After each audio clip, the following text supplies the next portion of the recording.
अध्याय 2 धर्मांतरण अभियान। पहला भाग बुद्ध और उनका विशद योग। दूसरा भाग परिव्राजकों का धर्मांतरण। तीसरा भाग कुलीनों और धार्मिकों का धर्मांतरण। चौथा भाग जन्मभूमि का आह्वान। पांचवा भाग धर्मांतरण अभियान का पुनरारंभ। छठा भाग निम्न और निम्नतम लोगों का धर्मांतरण। सातवां भाग स्त्रियों को धर्म दीक्षा। आठवां भाग पतितों तथा अपराधियों को धर्म दीक्षा। पहला भाग बुद्ध और उनका विशद योग। एक उपदेश देना या नहीं देना। 2 ब्रह्म सहपति द्वारा शुभ समाचार की घोषणा। 3 2 प्रकार के धर्मांतरण। एक उपदेश देना या नहीं देना। बोधि प्राप्त कर लेने और अपने मार्ग साधर्म को सूत्रबद्ध करने के उपरांत बुद्ध के मन में शंका उत्पन्न हुई। क्या उन्हें आगे बढ़ना चाहिए और अपने मत धर्म का उपदेश देना चाहिए, या क्या उन्हें अपनी ही पूर्णता में स्वयं को समर्पित करते रहना चाहिए। उन्होंने स्वयं से कहा, सत्य ही मैंने एक नया मत उपार्जित कर लिया है, किंतु मानव जाति के लिए इसको स्वीकार करना और इसका अनुसरण करना अत्यंत कठिन है। यहाँ तक कि बुद्धिमानों के लिए भी यह अत्यंत गूढ़ जटिल है। मनुष्य मात्र के लिए स्वयं को ईश्वर और आत्मा के जंजाल से मुक्त करना कठिन है। मनुष्यों के लिए धार्मिक संस्कारों और अनुष्ठानों के प्रति अपने विश्वास का त्याग करना कठिन है। मनुष्यों के लिए कर्म में अपने विश्वास का त्याग करना कठिन है। मनुष्यों के लिए आत्मा की अनश्वरता के प्रति अपने विश्वास का त्याग करना और मेरे मत को स्वीकार करना कि आत्मा का एक स्वतंत्र सत्ता के रूप में कोई अस्तित्व नहीं है और वह मृत्यु के उपरांत विद्यमान नहीं रहती है, कठिन है। मनुष्य अपनी स्वार्थपरता में दत्तचित है और इसी में हर्ष और आनंद प्राप्त करता है। मनुष्यों के लिए स्वार्थपरता का दमन करते हुए साधर्म के मेरे मत को स्वीकार करना कठिन है। यदि मैं अपने मत का उपदेश दूं और दूसरे इसको न समझें, या इसको समझते हुए स्वीकार न करें, या इसको स्वीकार करते हुए इसका अनुसरण न करें, तो यह दूसरों के लिए थकावट और मेरे लिए एक उत्पीड़न होगा। क्यों नहीं संसार से दूर एक सन्यासी ही रहूं और अपने सिद्धांत का स्वयं अपनी पूर्णता में उपयोग करूं। उन्होंने स्वयं से पूछा, कम से कम मैं स्वयं का कल्याण तो कर सकता हूं। इस प्रकार चिंतन करने पर उनका मन निष्क्रियता, सिद्धांत की शिक्षा न देने की ओर मुड़ गया। तब ब्रह्मा सहस्रपति ने यह जानते हुए कि बुद्ध के मन में क्या विचार चल रहा है, सोचा, वस्तुतः संसार नष्ट होने जा रहा है, वस्तुतः संसार विनाश की ओर जा रहा है, यदि संबुद्ध तथागत अपने मत की शिक्षा देने के स्थान पर निष्क्रियता की ओर मुद्दते हैं। चिंता से ग्रसित हो ब्रह्मा सहस्रपति ने ब्रह्मलोक को छोड़ा और बुद्ध के समक्ष प्रकट हुए। अपने ऊपरी वस्त्र को एक कंधे पर व्यवस्थित करते हुए वे नीचे झुके और हाथ जोड़कर बोले, आप अब सिद्धार्थ गौतम नहीं हैं, आप बुद्ध हैं। आप संबुद्ध हैं, आप तथागत हैं। आप संसार को प्रबुद्ध करने से कैसे इनकार कर सकते हैं? आप भ्रमित मानवता को बचाने से कैसे इनकार कर सकते हैं? यहाँ अशुद्धता से परिपूर्ण प्राणी हैं, जो धम्योपदेश को न सुनने के कारण पतन को प्राप्त हो रहे हैं। ब्रह्मा सहस्रपति ने आगे कहा, भगवान, जैसा कि आप जानते हैं, प्राचीन काल में मगध के लोगों के बीच अनेक दोषों से युक्त अशुद्ध मत उत्पन्न हुआ था। क्या भगवान उनके लिए अपने अमृत मत के द्वार नहीं खोलेंगे? जिस प्रकार एक पथरीले पहाड़ पर खड़ा कोई व्यक्ति अपने चारों ओर आसपास खड़े लोगों का अवलोकन करता है, उसी प्रकार आप जो प्रज्ञा के शिखर पर पहुंचे हुए हैं, सभी अन्य लोगों से ऊपर हैं। दुख से रहित आप उन लोगों को जो अपने दुखों के सागर में गोते खा रहे हैं, अवलोकन करें, नीचे देखें। है वीर युद्ध में विजेता है, 60वां जन्म के ऋण से मुक्त, संसार में जाएं और उससे विमुख न हों। भगवान अपनी करुणा से मनुष्यों और देवताओं को अपने सद्धर्म का उपदेश करें।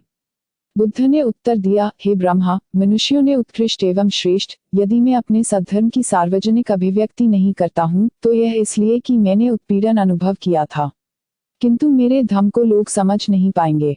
यह जानते हुए कि संसार में इतना अधिक दुख है, बुद्ध ने स्पष्ट अनुभव किया था कि उनके लिए हाथ पर हाथ धरे एक सन्यासी की तरह बैठना और वस्तुओं को यथास्थिति बने रहने देने की अनुमति देना ठीक न होगा।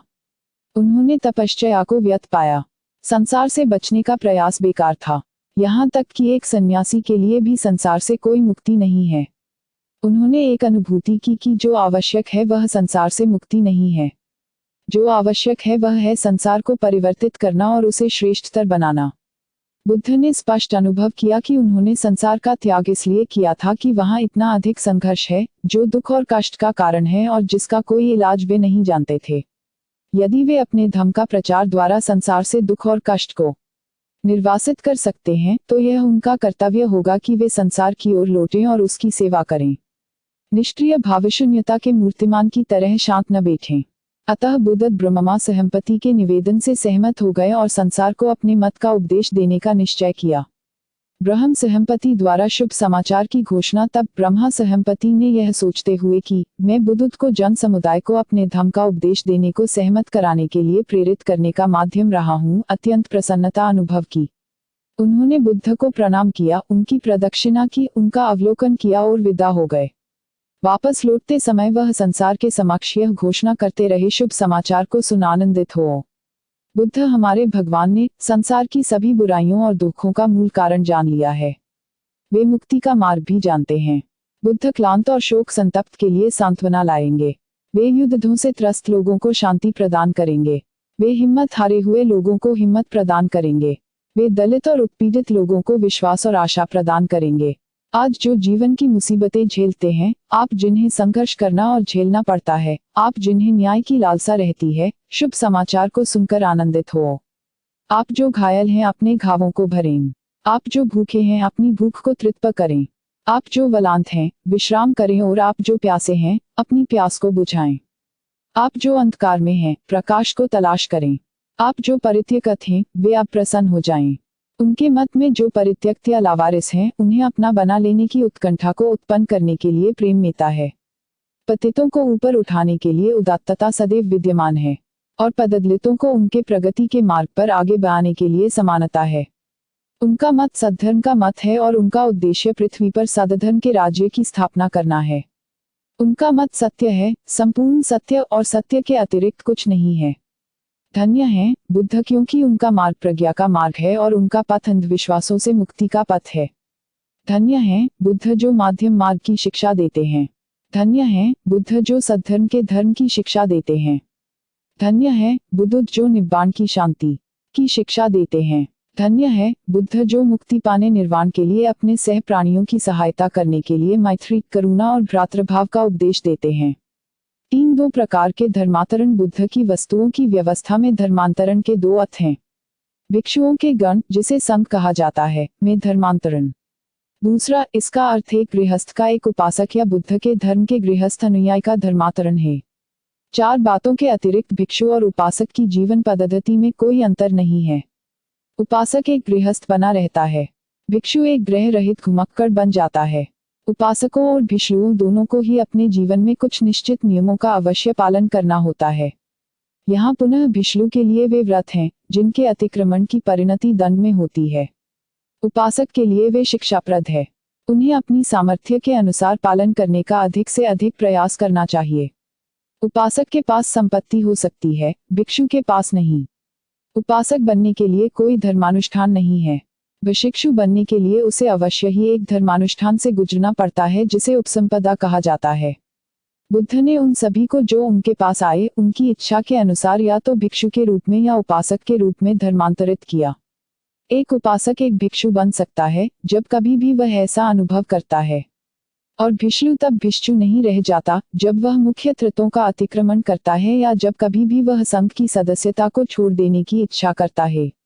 ऐसा अवश्य ही नहीं समझा जाना चाहिए कि बुद्ध ने केवल उन्हीं लोगों को धर्मांतरित किया जिनके नाम आगामी पृष्ठों में आए हैं। उदाहरण केवल यह दर्शाने के लिए चुने गए हैं कि अपने संघ में व्यक्तियों को सम्मिलित करने या अपने धर्म का उपदेश देने में वे जाति या लिंग के किसी का पालन नहीं करते थे। भाग दूसरा, परिव्राजकों का धर्मांतरण। 1 सारनाथ आगमन। 2 बुद्ध का पहला प्रवचन। 3 बुद्ध का पहला प्रवचन जारी। 4 बुद्ध का पहला प्रवचन जारी। 5 बुद्ध का पहला प्रवचन जारी। 6 बुद्ध का पहला प्रवचन जारी। 7 परिव्राजकों की प्रतिक्रिया। 1 सारनाथ आगमन। अपने धर्म का उपदेश देने का निश्चय कर लेने के बुद्ध ने स्वयं से यह पूछा, किसको मैं सर्वप्रथम धम्म की शिक्षा दूं। उन्होंने आलार कालाम के विषय में सोचा, जिन्हें बुद्ध विद्वान, बुद्धिमान, मेधावी के रूप में और अल्प शुद्धता वाले मानते हुए सम्मान करते थे। कैसा हो यदि मैं सर्वप्रथम उन्हें धम्म की शिक्षा दूं, लेकिन उन्हें बताया गया कि आलार कालाम की मृत्यु हो चुकी है। तब उन्होंने उद्दक रामपुत्र को इसका उपदेश देने का विचार किया, लेकिन उनकी भी मृत्यु हो चुकी थी। तब उन्होंने अपने 5 पुराने साथियों के विषय में सोचा, जो उनके साथ निरंजना नदी के तट पर थे जब वे तपस्या का अभ्यास कर रहे थे, और जो तपस्या के परित्याग के कारण क्रोध में उनको छोड़कर चले गए थे। उन्होंने मेरे लिए बहुत कुछ किया, मेरी सेवा की और मेरा ध्यान रखा। कैसा हो यदि मैं सर्वप्रथम उनको धम्म की शिक्षा दूं, उन्होंने स्वयं से कहा। उन्होंने उनके पते ठिकाने के विषय में ज्ञात किया। यह जानकर कि वे सारनाथ में इस पतन के मृगदाया में निवास कर रहे हैं, वे उनकी खोज में चल पड़े। उन पांचों ने बुद्ध आते हुए देखकर स्वयं आपस में उनका स्वागत न करने का निर्णय किया। उनमें से एक बोला, मित्रों, यह तपस्वी गौतम आ रहा है, जिसने तपस्या का परित्याग कर दिया है और समृद्धि एवं विलासिता के जीवन की ओर मुड़ गया है।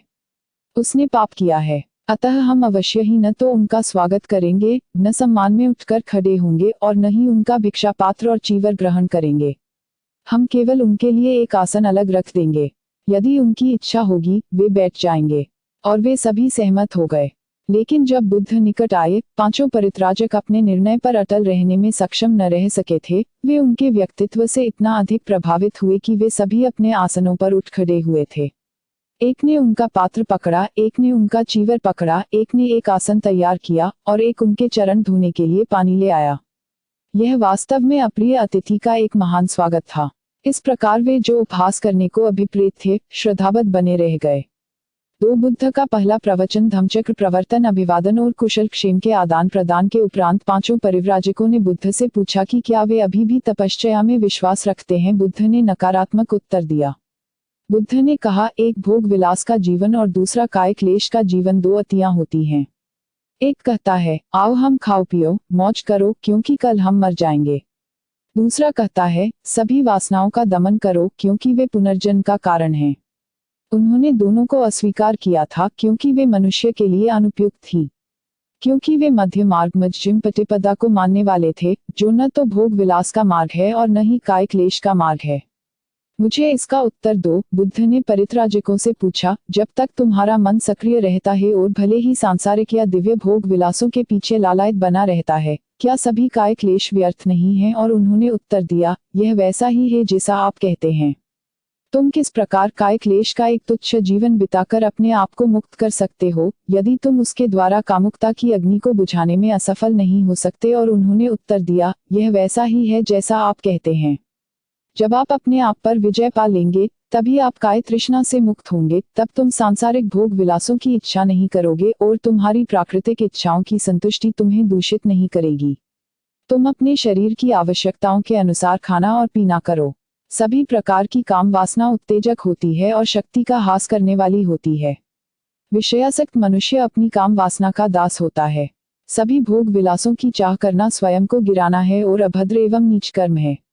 लेकिन मैं तुमसे कहता हूँ कि जीवन की आवश्यकताओं की पूर्ति करना कोई बुराई नहीं है।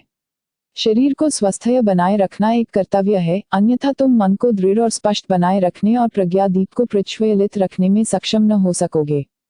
हे परित्राजकों, इस बात को जानिए कि ये दो अतियां हैं जिनका मनुष्य को पालन नहीं करना चाहिए। एक और उन वस्तुओं की स्थायी आसक्ति, जिनका आकर्षण काम वासनाओं और विशेषकर विषयासक्ति पर निर्भर करता है। यह संतुष्टि प्राप्त करने का एक निम्न और विधर्मी मार्ग है, जो अयोग्य है, अलाभदायक है, अतः स्थायी आदत बुरी है। और दूसरी ओर तपश्चर्या एवं काय क्लेश है, जो कष्टदायक, अयोग्य और अलाभदायक है। एक मध्यम मार्ग है, जो दोनों अतियों से बचता है। आप जानिए कि यही वह मार्ग है जिसका मैं उपदेश देता हूँ। पांचों परिव्राजकों ने उनको ध्यान से सुना। यह न समझते हुए कि बुद्ध के मध्यम मार्ग के उत्तर में क्या कहा जाए, उन्होंने उनसे पूछा कि उनके द्वारा उन्हें त्याग दिए जाने के उपरांत वे क्या कर रहे थे। तब बुद्ध ने उन्हें बतलाया कैसे वे गया के लिए चले, कैसे वे पीपल वृक्ष के नीचे ध्यान में बैठे और कैसे 4 सप्ताहों के ध्यान के बोधि को प्राप्त किया, जिसके परिणामस्वरूप वे जीवन के एक नए मार्ग को खोजने में सक्षम हुए थे। यह सुनकर परित्राजक यह जानने को कि वह मार्ग क्या था, अत्यंत व्याकुल हो गए और बुद्ध से उनके समक्ष उसकी व्याख्या करने की प्रार्थना की।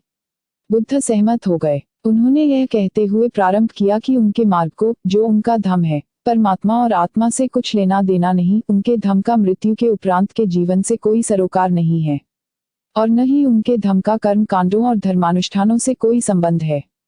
उनके धम्म का केंद्र मनुष्य और पृथ्वी पर अपने जीवन में मनुष्य का मनुष्य से संबंध है। उन्होंने कहा कि यह उनकी पहली अभिधारणा है। उनकी दूसरी अभिधारणा है कि मनुष्य दुख से, कष्ट और दरिद्रता में जीवन व्यतीत कर रहे हैं। संसार दुख से भरा हुआ है और कैसे संसार में इस दुख को हटाया जाए, यही धम्म का एकमात्र उद्देश्य है। धम्म इसके अतिरिक्त और कुछ नहीं है। दुख के अस्तित्व की स्वीकृति और दुख को हटाने का मार्ग दर्शाना ही उनके धम्म का आधार एवं मूल है। यह ही धम्म का एकमात्र आधार एवं औचित्य हो सकता है। एक धम्म जो इस बात को स्वीकार करने में असफल होता है कि चित धम्म ही नहीं है, वस्तुतः परित्राज को जो कुछ भी श्रमण या ब्राह्मण धर्म के प्रचारक नहीं समझ पाते, जैसा वह वास्तव में है कि संसार में दुख और उससे छुटकारा ही धर्म की मुख्य समस्या है, ऐसे श्रमण और ब्राह्मण मेरे विचार में श्रमण या ब्राह्मण के रूप में स्वीकारे जाने चाहिए, और न ही वे मानवीय लोग स्वयं ही पूर्णतया यह जान पाए हैं कि जो कुछ भी यह जीवन है धर्म का वास्तविक धर्म है। तब परिव्राजकों ने उनसे पूछा, यदि आपके धर्म का आधार दुख के अस्तित्व की स्वीकृति और दुख को हटाना ही है, तो हमें बताएं आपका धर्म कैसे दुख को हटा सकता है। तब बुद्ध ने उनसे कहा कि उनके धर्म के अनुसार यदि प्रत्येक व्यक्ति एक पवित्रता के पथ, 2 धर्मपरायणता के पथ और 3 नैतिकता के पथ का पालन करे, तो यह सभी दुखों के अंत कर पाएंगे। और उन्होंने आगे कहा कि उन्होंने ऐसे धर्म को खोज लिया है। 3 बुद्ध का पहला प्रवचन जारी शुद्धता का मार्ग। तब परिव्राजकों ने बुद्ध से उन्हें अपने धर्म की व्याख्या करने का निवेदन किया, और बुद्ध ऐसा करने के लिए प्रसन्न हुए। उन्होंने सर्वप्रथम उन्हें शुद्धता का मार्ग ही समझाया। उन्होंने परिव्राजकों से कहा, शुद्धता का मार्ग सिखलाता है कि एक व्यक्ति जो भला बनना चाहता है, अवश्य ही कुछ सिद्धांतों को जीवन के सिद्धांतों के रूप में स्वीकार करे। मेरे शुद्धता के मार्ग के अनुसार इसके द्वारा स्वीकृत जीवन के सिद्धांत हैं: किसी प्राणी को घायल या उसकी हत्या न करना, चोरी न करना या किसी भी ऐसी वस्तु को अपनी न बना लेना जो दूसरे की हो, असत्य न बोलना, कामुकता में आसक्त न होना, नशीले पेय पदार्थों का सेवन न करना। मैं कहता हूँ, इन सिद्धांतों को स्वीकार करना प्रत्येक व्यक्ति के लिए अत्यंत आवश्यक है, क्योंकि प्रत्येक व्यक्ति के लिए एक मानदंड अवश्य होना चाहिए जिससे वह जो कुछ भी करता है उसे माप सके, और मेरी शिक्षाओं के अनुसार ये सिद्धांत मापदंड का निर्धारण करते हैं। प्रत्येक स्थल पर ऐसे व्यक्ति हैं जो पतित गिरे हुए हैं, किंतु पतितों की 2 श्रेणियां हैं, ऐसा पतित जिसके पास एक मानदंड है और दूसरा पतित जिसके पास कोई मापदंड नहीं है। ऐसा पतित जिसके पास कोई मानदंड नहीं है, यह नहीं जानता कि वह गिरा हुआ है, परिणाम स्वरूप वह सदैव पतित ही रहता है। दूसरी ओर एक पतित जिसके पास एक मानदंड है, वह अपनी पतित अवस्था से ऊपर उठने का प्रयास करता है। क्यों? उत्तर यह है, क्योंकि वह जानता है कि वह पतित है। मनुष्य के जीवन को नियंत्रित करने के लिए एक मानदंड होने और कोई मापदंड न होने के मध्य यही भेद है। जिस बात से फर्क पड़ता है वह यह नहीं है कि व्यक्ति का पतन कितना अधिक हुआ है, बल्कि किसी मापदंड की अनुपस्थिति है। हे परित्राज को तुम पूछ सकते हो कि क्यों वे सिद्धांत जीवन के एक मापदंड के रूप में स्वीकार करने के योग्य हैं। इस प्रश्न का उत्तर तुम स्वयं ही पा जाओगे यदि तुम स्वयं से ही यह पूछो, क्या वे सामाजिक हित को प्रोत्साहित करते हैं। यदि इन प्रश्नों के तुम्हारे उत्तर सकारात्मक हैं, तो इसका अर्थ है कि मेरे शुद्धता के मार्ग के सिद्धांत जीवन के एक सच्चे मापदंड को निर्धारित करने के लिए स्वीकार करने के योग्य हैं। 4. बुद्ध का पहला प्रवचन जारी अष्टांगिक मार्ग या सम्यक मार्ग। बुद्ध ने उसके परिव्राजकों को अष्टांगिक मार्ग का उपदेश दिया। उन्होंने कहा कि अष्टांगिक मार्ग के 8 भाग हैं। उन्होंने अपना उपदेश सम्मा दिट्ठी सम्यक दृष्टि की व्याख्या से प्रारंभ किया, जो अष्टांगिक मार्ग का प्रथम और प्रमुख अंग है। सम्मा दिट्ठी सम्यक दृष्टि के महत्व को समझने के लिए बुद्ध ने परिव्राजकों से कहा, हे परिव्राजकों, तुम्हें अवश्य समझ लेना चाहिए कि संसार एक कारागार जेल है और व्यक्ति कारागार का एक बंदी है। यह कारागार अंधकार से परिपूर्ण है। यह इतना अंधकार में है कि कठिनाई से ही कोई वस्तु बंदियों द्वारा ठीक से देखी जा सकती है। बंदी यह भी नहीं देख सकता है कि वह बंदी है।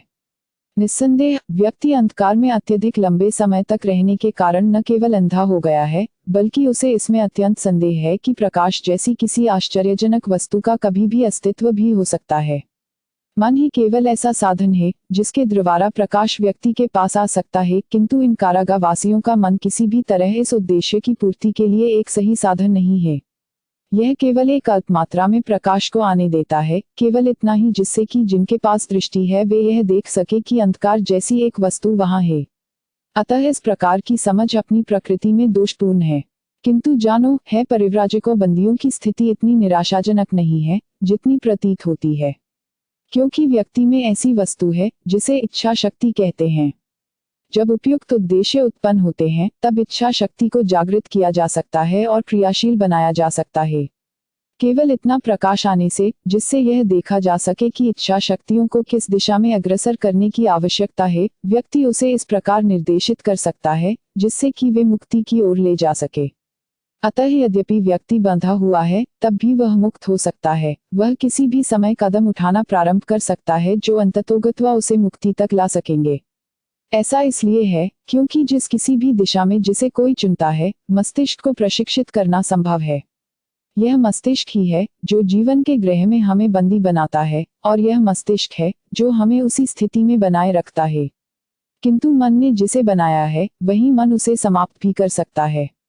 यदि इसने व्यक्ति को बंधन तक पहुंचाया है तो यही जब ठीक प्रकार से निर्देशित किया जाएगा तो उसे मुक्ति तक भी ला सकता है। यही है जिसे सम्मा दिट्ठी कर सकती है। सम्मा दिट्ठी का लक्ष्य क्या है? परिव्राजकों ने पूछा। बुद्ध ने उत्तर दिया, अविद्या अविद्या का विनाश है। यह मिथ्या दिट्ठी मिथ्या दृष्टि की विरोधी है, और अविद्या का अर्थार्य सत्यों, दुख के अस्तित्व और दुख के निवारण को जानने की असफलता है। सम्मा दिट्ठी को कर्म कांडों और रीति रिवाजों के महत्व पर विश्वास को त्यागने और शास्त्रों की पवित्रता पर अविश्वास करने की आवश्यकता होती है। सम्मा दिट्ठी को अंधविश्वास और अलौकिकता के परित्याग की आवश्यकता होती है। सम्मा दिट्ठी को ऐसी सभी धारणाओं के परित्याग की आवश्यकता होती है जो बिना किसी तथ्य या अनुभव के आधार पर निराधार कल्पनाएं मात्र हैं। सम्मा दिट्ठी को स्वतंत्र मन और स्वतंत्र विचार की आवश्यकता होती है। प्रत्येक व्यक्ति के कुछ लक्ष्य, आकांक्षाएं और महत्वाकांक्षाएं होती हैं। सम्मा संकल्पो सम्यक संकल्प यह शिक्षा देता है कि ऐसे लक्ष्य, आकांक्षाएं और महत्वाकांक्षाएं उच्च और प्रशंसनीय होनी चाहिए, न कि है और अयोग्य। सम्मा वाचा वाचा शिक्षा देता है, एक की मनुष्य को केवल वही बोलना चाहिए जो सत्य है, दो की मनुष्य को वह नहीं बोलना चाहिए जो असत्य है, तीन की मनुष्य को दूसरों के विषय में बुरी बातें नहीं बोलनी चाहिए, चार की मनुष्य को झूठी निंदा से बचना चाहिए, पांच की मनुष्य को अन्य साथी मनुष्यों के प्रति क्रोधी और अपमानजनक भाषा का प्रयोग नहीं करना चाहिए, छह की मनुष्य को सभी के साथ विनम्रता पूर्वक और शिष्टता के साथ बोलना चाहिए, सात की मनुष्य को निर्थक मूर्खतापूर्ण बातों में मग्न नहीं होना चाहिए बल्कि अपनी वाणी को तर्कसंगत और उद्देश्यपूर्ण बनाना चाहिए। सम्यक वाणी सम्मा वाचा वह व्यवहार, जैसा कि मैंने समझाया है, भय या पक्षपात का परिणाम नहीं होना चाहिए। इसका इस बात से नगण्यतम संबंध भी नहीं होना चाहिए कि उसके कार्यों के विषय में कोई श्रेष्ठ व्यक्ति क्या सोचेगा या सम्यक वाणी के व्यवहार से उसकी क्या हानि हो सकती है। सम्यक वाणी का मापदंड न तो किसी श्रेष्ठ व्यक्ति की आज्ञा है, न ही किसी व्यक्ति को हो सकने वाला व्यक्तिगत लाभ है। सम्मा कमंतो सम्यक कमंती समुचित व्यवहार की शिक्षा देता है। वह शिक्षा देता है कि प्रत्येक कर्म भावना और दूसरों के अधिकारों के सम्मान पर आधारित होना चाहिए। सम्मा कमंतों के लिए मापदंड क्या है? मापदंड वह आचार मार्ग है जो जीवन के मूलभूत नियमों के साथ सर्वाधिक समन्वय रखता है। जब किसी व्यक्ति के कार्य इन नियमों के साथ समन्वय रखते हैं तो सम्मा कमंतों के अनुसार माने जा सकते हैं। प्रत्येक व्यक्ति को अपनी जीविका कमानी ही होती है, किंतु अपनी जीविका कमाने के लिए अनेक रास्ते हैं। कुछ बुरे हैं, कुछ अच्छे हैं। बुरे रास्ते वह हैं जो दूसरों को हानि या अन्याय पहुंचाते हैं। अच्छे रास्ते वे हैं जिनके द्वारा कोई व्यक्ति दूसरों को हानि या अन्याय पहुंचाए बिना अपना जीविकोपार्जन करता है। यह सम्मा आजीवो सम्यक आजीविका है। सम्मा व्यायामो व्यायाम अविद्या को हटाने का प्राथमिक प्रयास है, उस द्वार तक पहुंचाने और उसे खोलने का प्राथमिक प्रयास है जो इस दुखद कारागार से बाहर ले जाता है। सम्यक व्यायाम के 4 उद्देश्य होते हैं। पहला, उचित प्रवृत्तियों को रोकना जो अष्टांग मार्ग के प्रतिकूल हैं। दूसरा, ऐसी दूषित चित्त वृत्तियों का दमन करना जो पहले ही उत्पन्न हो गई हों। तीसरा, ऐसी चित्त प्रवृत्तियों को उत्पन्न करना जो एक व्यक्ति को अष्टांग मार्ग की आवश्यकताओं की पूर्ति में सहायक हो। चौथा, ऐसी शुभ एवं मानवीय चित्त वृत्तियों का जो पहले ही उत्पन्न हो गई हों और अधिक विकास एवं वृद्धि करना है। सम्मा सती सम्यक स्मृति सतर्कता और विचारशीलता को नियंत्रित करती है। इसका अभिप्राय मन की सतत जागरूकता है। कुप्रवृत्तियों पर मन के द्वारा निगरानी करना और रक्षा करना सम्मा सती का दूसरा नाम है। हे परिव्राज को ऐसे 5 बंधन या बाधाएं हैं जो सम्मा दिट्ठी व्यायामों और सम्मा सती को प्राप्त करने का प्रयास करने वाले एक व्यक्ति के मार्ग में आते हैं। ये 5 बाधाएं हैं: लोभ, द्वेष, आलस्य एवं निष्क्रियता, संदेह, विचिकित्सा और अनिश्चय। अतः इन बाधाओं पर नियंत्रण करना आवश्यक है जो वास्तव में बाधाएं हैं, और इनको नियंत्रित करने का तरीका समाधि है। किंतु है परिव्राज को यह जानो कि सम्मा समाधि सम्यक समाधि समाधि के समान नहीं है। यह पर्याप्त भिन्न है। समाधि एकाग्रता मात्र है। निस्संदेह यह उन ध्यान की अवस्थाओं की ओर ले जाती है जो स्वप्रेरित हैं और 5 बाधाओं को स्थगित रखती हैं। किंतु ध्यान की ये अवस्थाएं अस्थायी हैं, अतः बाधाओं का स्थगन भी अस्थायी है। जो आवश्यक है वह है चित्त का एक स्थायी परिवर्तन। ऐसा स्थायी परिवर्तन सम्मा समाधि के द्वारा ही प्राप्त किया जा सकता है। समाधि मात्र नकारात्मक है क्योंकि इससे बाधाओं का अस्थायी स्थगन मात्र होता है। इसमें चित्त का प्रशिक्षण सम्मिलित नहीं है। सम्मा समाधि सकारात्मक है। यह चित्त को एकाग्र करने और एकाग्रता के समय कुछ कुशलत्र कर्मों का चिंतन करने की शिक्षा देती है और इस प्रकार बाधाओं द्वारा उत्पन्न होने वाले अकुशलत्र कर्मों की ओर चित्त को आकर्षित करने की प्रवृत्ति को दूर करती है। हे सम्मा समाधि चित्त को कुशल सोचने और सदैव कुशल ही कुशल सोचने की एक आदत डाल देती है। सम्मा समाधि चित्त को कुशल करने की आवश्यक प्रेरक शक्ति प्रदान करती है। 5 बुद्ध का पहला प्रवचन जारी। शील का मार्ग। बुद्ध ने परित्राजकों को शील का मार्ग समझाया। उन्होंने उन्हें कहा कि शील के मार्ग का अभिप्राय इन सद्गुणों का पालन करना है। 1 शील, 2 दान, 3 उपेक्षा, 4 निष्काम्य, 5 वीर्य, 6 क्षाति, 7 सत्य, 8 अधिष्ठान, 9 करुणा और 10 मैत्री। परित्राजकों ने बुद्ध से उन्हें यह बताने को कहा कि इन सद्गुणों का अभिप्राय क्या है। तब बुद्ध उनकी इच्छा को संतुष्ट करने के लिए अग्रसर हुए।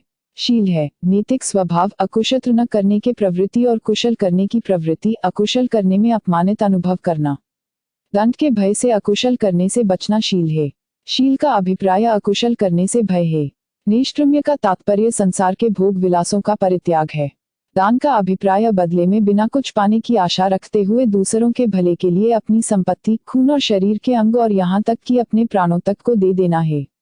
वीर्य प्रयास है यह जो कुछ भी करने का तुमने दृढ़ निश्चय कर लिया है उसे अपनी पूरी सामर्थ्य से करना, और जो कुछ भी करने का तुमने तट निश्चय कर लिया है उससे पीछे हटने का एक भी विचार नहीं लाना है।